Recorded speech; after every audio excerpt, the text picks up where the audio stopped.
Saviez-vous que l'écureuil terrestre arctique, un minuscule mammifère d'à peine quelques centaines de grammes, peut abaisser la température de son corps en dessous du point de congélation jusqu'à un minimum de moins de 2,9 degrés Celsius et y rester pendant des semaines sans que ses organes vitaux ne subissent de dommages?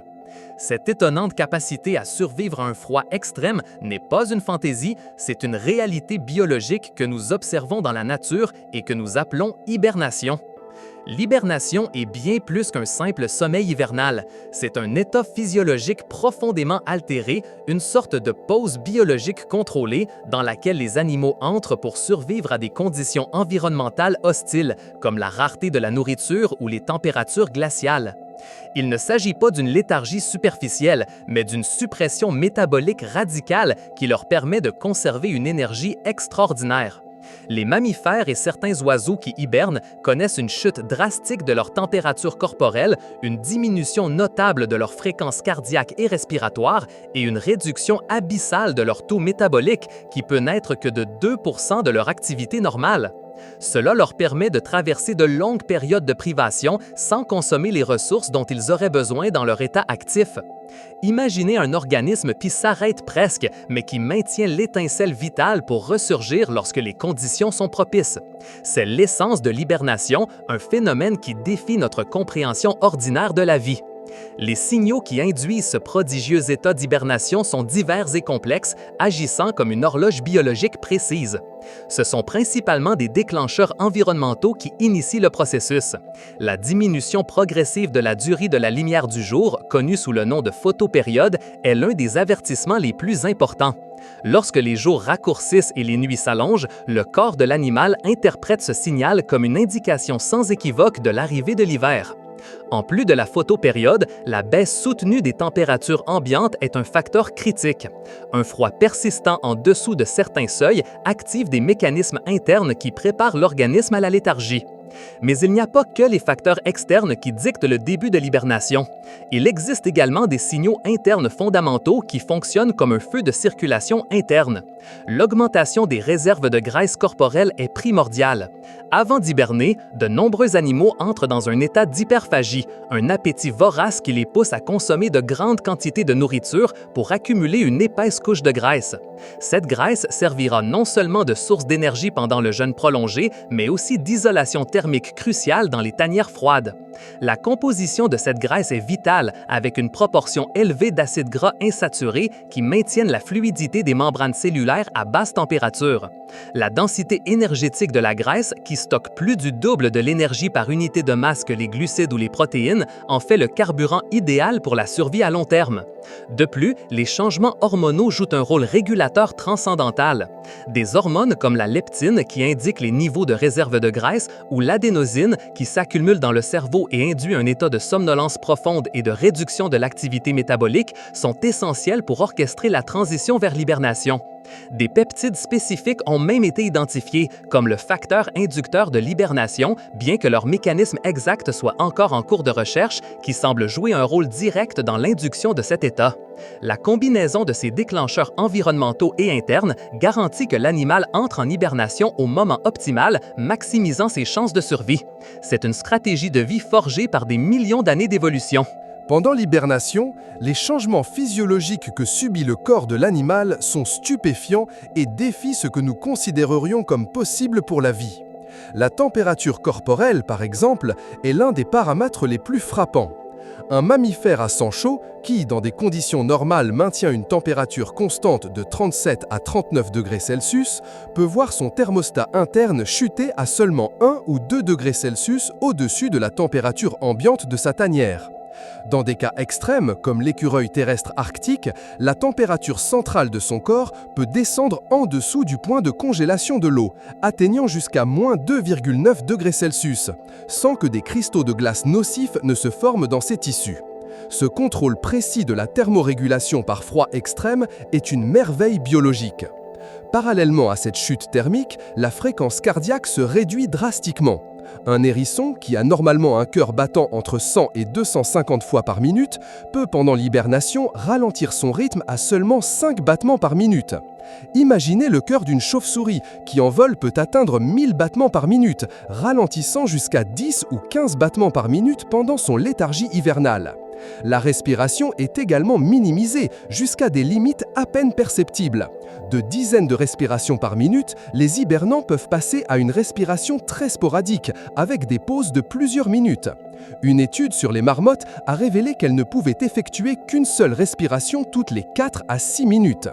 Le taux métabolique, qui est la vitesse à laquelle le corps convertit les aliments en énergie, chute de manière spectaculaire. Cette réduction peut atteindre 98% ou même plus dans certains cas, ce qui signifie que l'animal consomme une fraction minuscule de l'énergie dont il aurait besoin en étant actif. Un ours noir, par exemple, qui n'est pas un hibernateur classique, mais entre dans un état de léthargie profonde, réduit néanmoins son taux métabolique d'environ 75% pendant sa période de denning. Ces changements coordonnés minimisent la dépense énergétique, permettant aux réserves de graisse de durer des mois.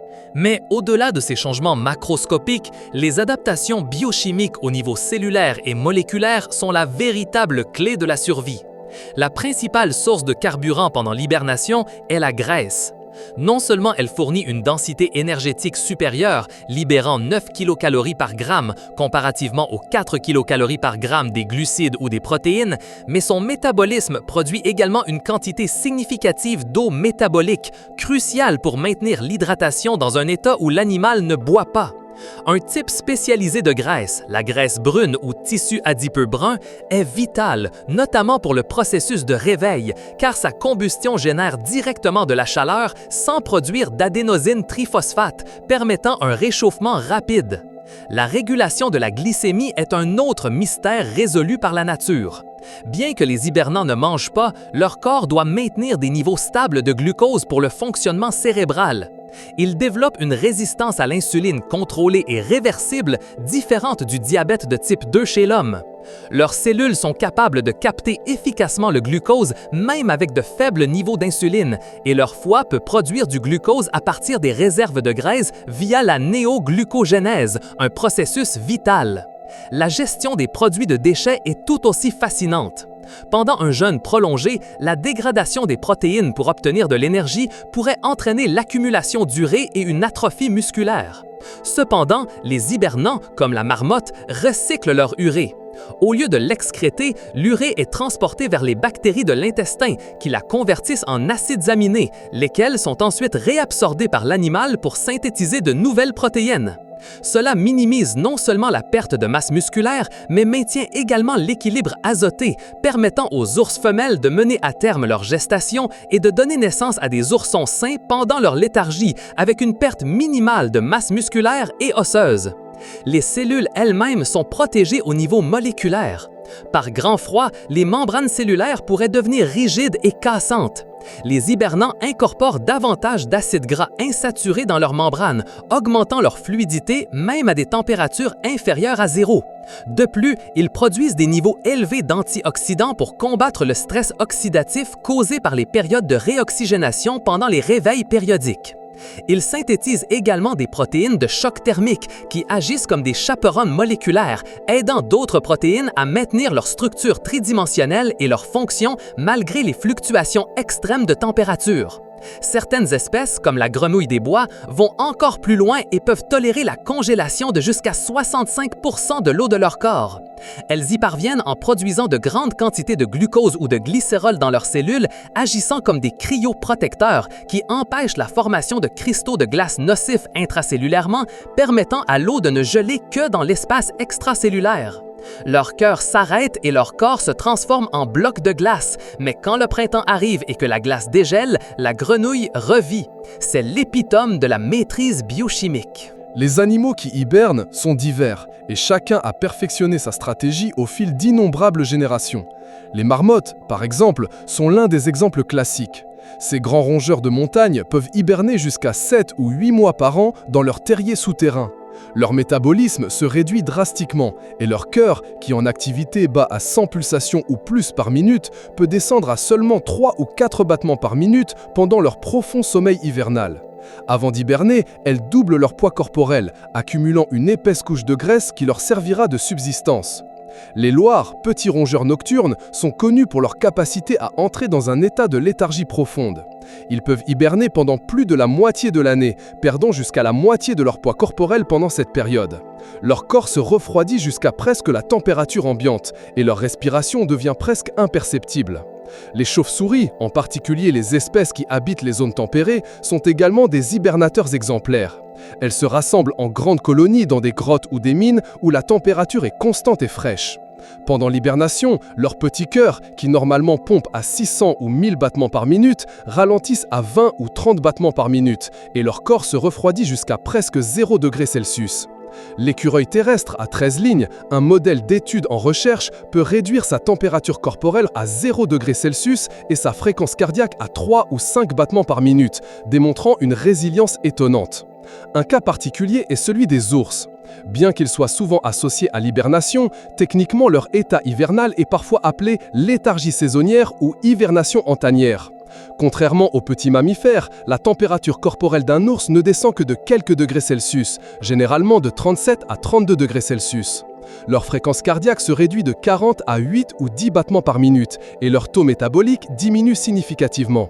Cependant, cet état leur permet d'être plus facilement réveillés et de maintenir des fonctions corporelles complexes, comme donner naissance et allaiter leurs petits sans sortir de la tanière, une prouesse biochimique et physiologique inégalée qui distingue leur stratégie de l'hibernation profonde des autres animaux. La différence réside dans la capacité des ours à métaboliser leurs propres réserves de graisse avec une efficacité quasi parfaite, en recyclant l'eau et l'azote et en maintenant leur masse musculaire et osseuse, une prouesse que la médecine humaine aspire encore à reproduire aujourd'hui. Pour chaque espèce, l'hibernation est une solution ingénieuse au défi de l'hiver, adaptée à ses besoins spécifiques. L'un des aspects les plus intrigants de l'hibernation est le phénomène des réveils périodiques. Bien que l'hibernation soit en état conçu pour économiser de l'énergie, la plupart des animaux hibernants se réveillent périodiquement de leur léthargie profonde pour une brève période de normothermie, c'est-à-dire pour réchauffer leur corps jusqu'à leur température normale avant de se refroidir à nouveau et de réentrer en hibernation. Ces réveils peuvent durer de quelques heures à 1 ou 2 jours et se produisent à une fréquence qui varie selon l'espèce, d'une fois tous les 7 à 10 jours chez les écureuils terrestres à une fois par mois ou moins chez les loirs. Ce processus est incroyablement coûteux en termes énergétiques. Rétablir la température corporelle normale peut consommer jusqu'à 80% de l'énergie que l'animal économise pendant une semaine entière d'hibernation. Compte tenu de cette dépense massive, la question est inévitable. Pourquoi le font-ils? Plusieurs théories tentent d'expliquer ce comportement apparemment contradictoire. L'une des hypothèses les plus acceptées suggère que les réveils sont nécessaires à la restauration de la fonction cérébrale et à l'élimination du déficit de sommeil. Bien que l'hibernation ressemble à un sommeil profond, elle ne fournit pas les phases de sommeil réparateur dont le cerveau a besoin. Pendant la léthargie, l'activité neuronale est drastiquement supprimée et le cerveau accumule un sommeil ou une dette qui doit être réglée.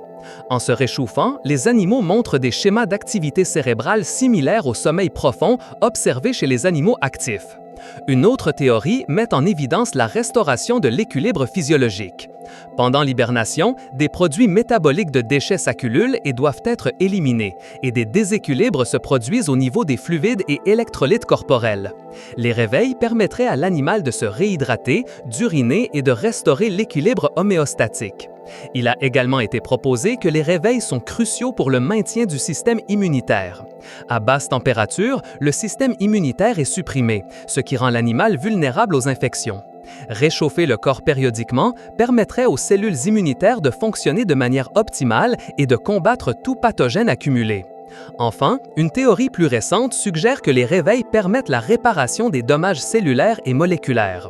Les températures extrêmement basses et le métabolisme ralenti peuvent causer du stress aux cellules et l'accumulation de protéines mal repliées ou des dommages à l'acide désoxyribonucléique.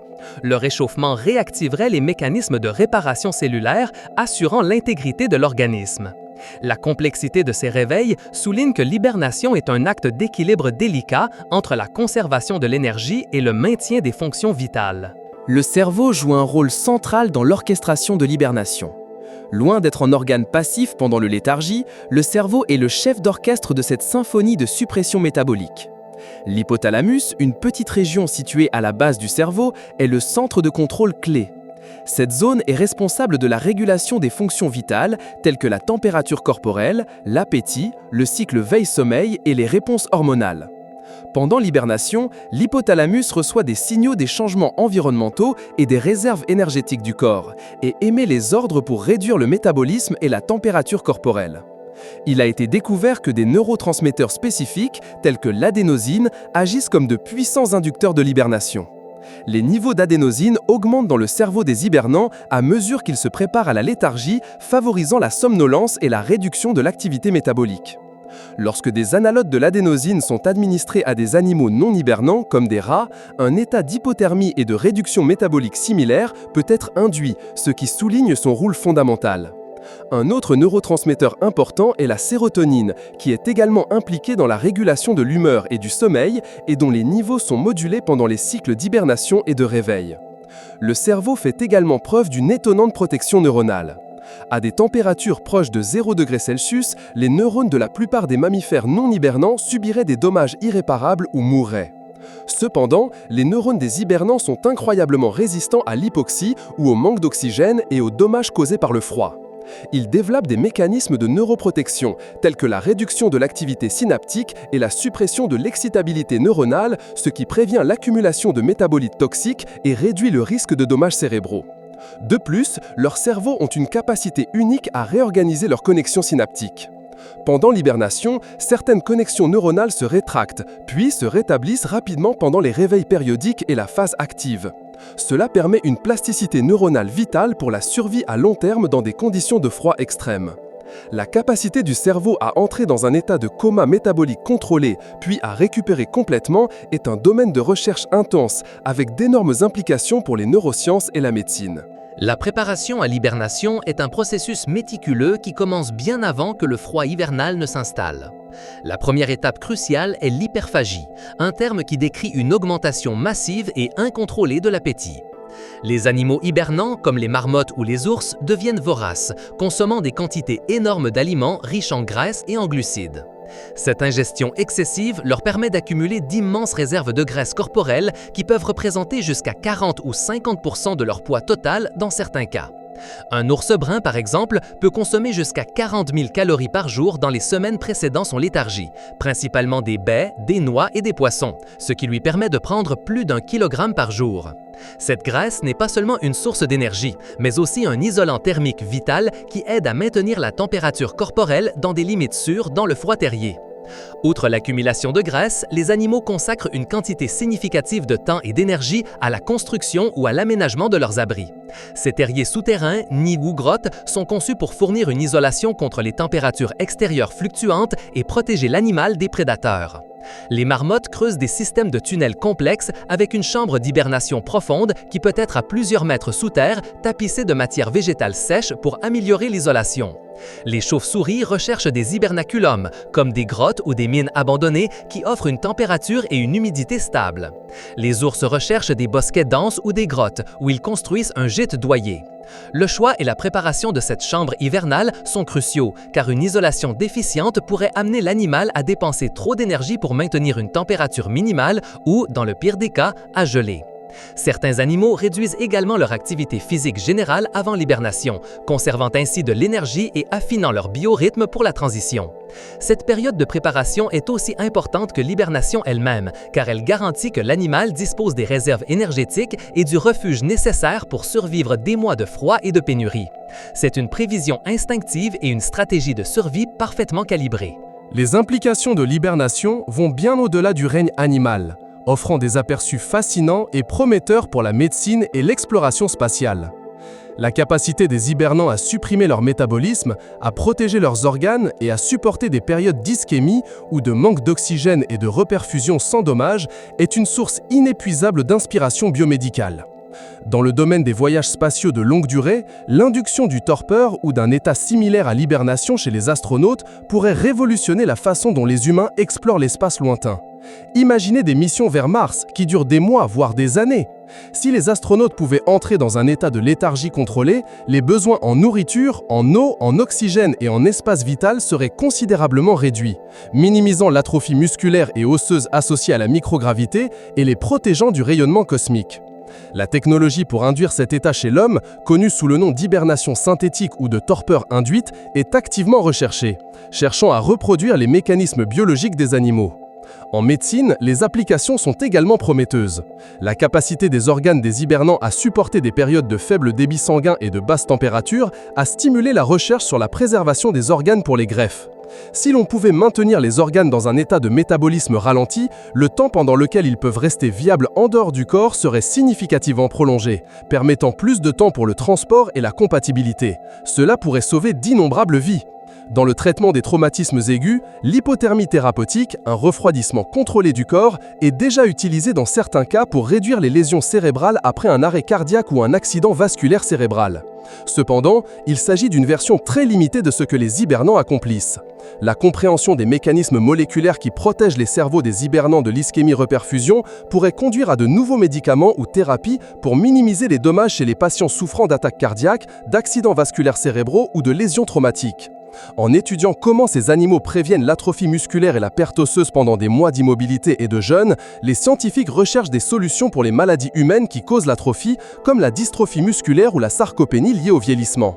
Même la recherche sur la résistance à l'insuline contrôlée des hibernants pourrait offrir de nouvelles perspectives sur les traitements du diabète de type 2 et d'autres maladies métaboliques. L'hibernation, une stratégie de survie ancestrale, est en train de devenir une fenêtre sur l'avenir de la médecine et de l'exploration humaine, démontrant que la nature détient souvent les réponses les plus surprenantes à nos plus grands défis. La science derrière l'hibernation nous révèle un monde d'adaptation biologique extraordinaire, une preuve vivante de l'incroyable résilience de la vie face aux environnements les plus difficiles. Du minuscule loir au majestueux ours, chaque créature nous enseigne qu'avec la bonne stratégie, il est possible non seulement de survivre, mais de prospérer dans les conditions les plus extrêmes. Si cette immersion dans le monde fascinant de la biologie vous a autant étonné que nous vous invitons à rejoindre notre communauté d'explorateurs. Abonnez-vous à notre chaîne pour ne manquer aucune de nos expéditions au savoir. Laissez-nous un j'aime si cette vidéo vous a semblé aussi surprenante que l'écureuil terrestre arctique et partagez cette information avec ceux qui, selon vous, s'émerveilleraient aussi des secrets de la nature. De plus, dites-nous dans les commentaires quels autres mystères de la science vous aimeriez que nous dévoilions. Votre curiosité est notre moteur et ensemble, nous continuerons à explorer les limites du connu.